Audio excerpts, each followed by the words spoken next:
안녕하세요, 맹피셜입니다. 오늘은 맨유에서 좋은 폼으로 부활한 센터백 해리 맥과이어에 대해 알아보겠습니다. 그럼 재밌게 봐주세요. 해리 맥과이어, 이 선수만큼 많은 놀림을 받고 플레이 하나하나에 조롱이 뒤따랐던 선수가 있었을까요? 실수를 저지를 때마다 캡처되어 경기가 끝난 뒤 욕설들이 따라붙었으며 이름 자체가 밈이 된 영상이 국내, 해외를 가리지 않고 온갖 축구 커뮤니티로 퍼져 조리돌림을 당했습니다. 맥과이어를 향한 이런 태도는 맨체스터 유나이티드 관계자들도 크게 다르지 않았습니다. 맨유 레전드, 웨인 루니, 드와이트 요크 같은 인물들은 맥과이어는 떠나는 것이 낫다고 얘기했고, 심지어 현재의 어떤 팬은 맥과이어에게 우리 클럽에서 꺼져 라는 욕설이 적힌 메모를 던지기까지 했죠. 계속되는 이적 압박 속 그는 이번 시즌 주장직에서 박탈되는 수모마저 겪어야 했습니다. 하지만 23-24 시즌 중반 현재 해리 맥과이어는 단언컨대 프리미어리그에서 가장 안정적인 폼을 보여주고 있는 센터백입니다. 팀의 최후방을 책임지는 맨유의 마지막 보루, 골문 바로 앞에서 상대의 슈팅을 막아내는 블록, 좋은 전진 패스와 빌드업 주도, 적의 역습을 끊는 결정적인 차단까지. 이전 그가 조롱받아야 했던 실수들은 이제 흔적도 남아있지 않습니다. 그 결과 맥과이어는 11월 프리미어리그 이달의 선수에 당당히 이름을 올렸습니다. 대체 무엇이 바뀌었길래 이토록 좋은 평가가 쏟아지고 있는 걸까요? 지금부터 맥과이어가 어떤 선수로 변화했는지 하나하나 살펴보도록 하겠습니다. 첫 번째, 방향전환입니다. 현재 맥과이어는 맨유 공격 시퀀스에서 좋은 시발점이 되어주고 있습니다. 예전에 저는 테나우의 전술에 대해 다뤘던 영상에서 맨유의 방향전환을 담당하는 핵심이 2명 있다고 말씀드렸습니다. 카세미르와 에릭센, 좋은 롱패스 능력을 갖춘 이 두 볼란테가 중앙의 구심점이 되어 팀의 공격 방향을 유기적으로 전환한다고 말입니다. 지난 시즌까지만 해도 맨유는 자유로운 스위칭 플레이, 큰 방향 전환을 활용해 상대 수비를 뒤흔들고 공격 상황을 자기들 입맛에 맞게 이끌 수 있는 팀이었습니다.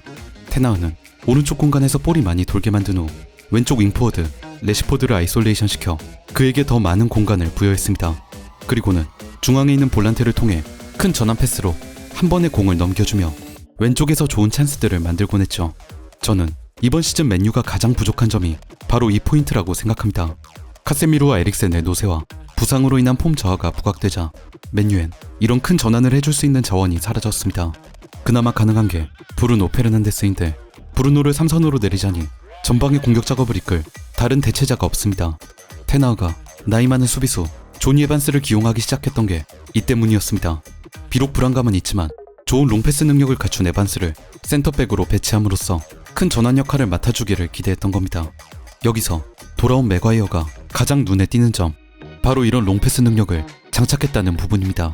지금의 맥과이어는 더 이상 후방에서 수비 상황만 기다리는 선수가 아닙니다.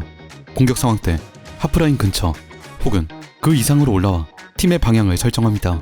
그리고 그 발끝에서 전환성 있는 롱패스가 방출되어 나가죠.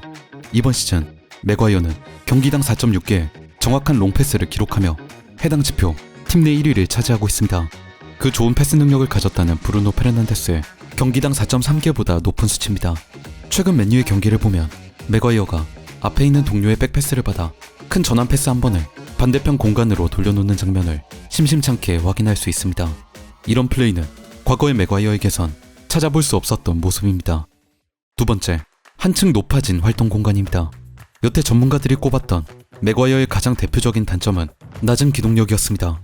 거대한 피지컬 대비 주력이나 민첩성은 상당히 저조하다는 평이 많았는데요. 사실 이 부분은 현대 축구에서 강조하는 센터백의 역량엔 다소 적합하지 않긴 합니다. 촘촘한 전방 압박, 높은 수비 라인을 형성할 때 필연적으로 발생하게 되는 라인 뒷공간을 기동성 낮은 센터백이 제대로 커버할 수 없다는 이유죠. 실제로 과거 맥과이어는 라인 뒤로 넘어가는 롱패스를 제대로 처리하지 못해 상대 공격수에게 치명적인 찬스를 내주기도 했습니다. 이 단점은 테나우 역시 잘 인지하고 있었던 것 같습니다. 그래서인지 이번 시즌 맥과이어를 다시 기용하기 시작했던 시점, 수비 라인을 크게 올리지 않음으로써 이런 리스크를 최소화하려는 모습을 보여줬는데요. 이 시스템에서 맥과이어는 조금씩 자신감을 되찾았습니다. 그리고 이렇게 회복된 자신감은 15라운드 첼시전에서 진가를 발휘했습니다. 이날 테나우는 그 전과는 달리 타이트하고 강한 전방 압박을 주문했고, 이와 함께 매우 높은 수비 라인을 형성시켰습니다. 이 경기 맥과이어는 높은 위치에서 활동하며 팀의 역습 위기를 몇 번이나 커트하는 데 성공했습니다. 자신의 낮은 기동성을 커버하기 위해 공이 아예 넘어가지 않도록 그 앞에서 대담하게 끊어버렸고, 그 후 상대에게 추가적인 찬스가 발생하지 않게 앞쪽으로 안전하게 클리어했습니다. 위험한 장면이 몇 차례 있었음에도 전체적으로 좋은 활약을 보여줬죠. 수비 때뿐만 아니라 공격 상황에서도 맥과이어의 활동 반경은 높아졌습니다. 빌드업을 수행하여 볼이 하프라인을 넘어갔을 경우 맥과이어는 상황에 따라 중앙 페널티 박스 한복판으로 침투를 감행하기도 하고, 심지어 측면 지역을 파고들며 센터백으로서는 드물게 오버래핑을 하기까지 합니다. 현대 축구에서 그토록 중요시하는 공격적인 센터백, 전진성 있는 플레이 그 자체입니다. 물론 아직 더 지켜봐야겠지만 이렇듯 맥과이어가 높은 공간에서도 활약할 수 있게 됐다는 점은 테나흐의 맨유에게 의미하는 바가 큽니다. 요즘 들어 역량과 경기력에 대해 여러 말들이 많으나 기본적으로 테나흐는 현대적인 전술 흐름을 어느 정도 따라가고 있는 감독입니다. 단언컨대 이번 시즌의 다른 경기들보다 첼시전에서의 시스템이 그가 펼치고자 하는 축구 본래의 모습에 가깝습니다. 만약 지금 폼처럼 맥과이어가 높은 공간에서도 좋은 플레이를 이어간다면, 여기에 왼발잡이 센터백 리산드로 마르티네스가 돌아온다면 후반기 맨유는 강한 상승세를 탈 수 있을 겁니다. 마지막으로 제가 가장 중요하다고 생각하는 포인트, 그의 멘탈리티에 대해 얘기하고 싶습니다. 해리 맥과이어는 아까 말씀드렸듯 정말 많은 조롱을 받았던 선수입니다. 그 놀림들이 쌓이고 쌓여 이윽고 맨유라는 팀 부진의 상징 같은 존재가 되어버렸죠. 상황이 이 지경까지 오면 대부분의 선수들은 팀을 떠나거나 아예 리그 자체로 옮겨 자신의 오점과 실수로부터 눈을 돌리고 도망치려 합니다. 마치 우리가 흑역사의 정면으로 맞서기보다 묻으려고 하는 것처럼 말입니다.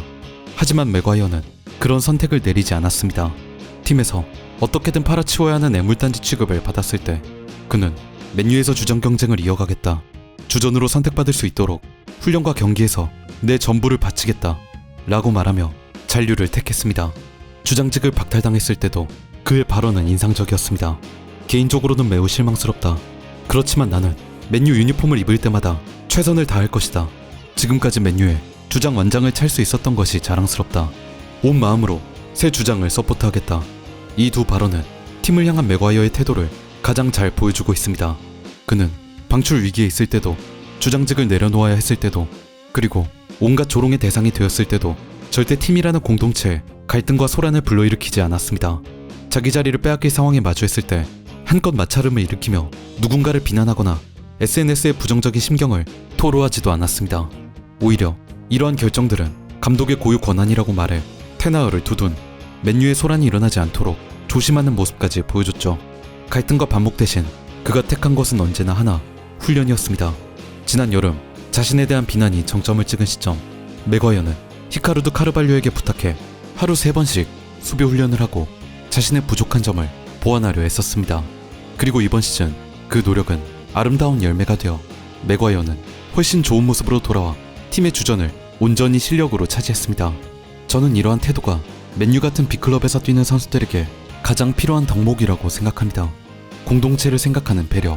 맥과이어가 플레이에 있어 실수를 저지르고 부족한 점이 많았던 것은 분명 사실입니다. 그러나 그는 이 부족함의 원인을 타인에게서 찾지 않았습니다. 되려 자신의 단점을 정면으로 마주하고 성장의 원동력으로 삼았죠.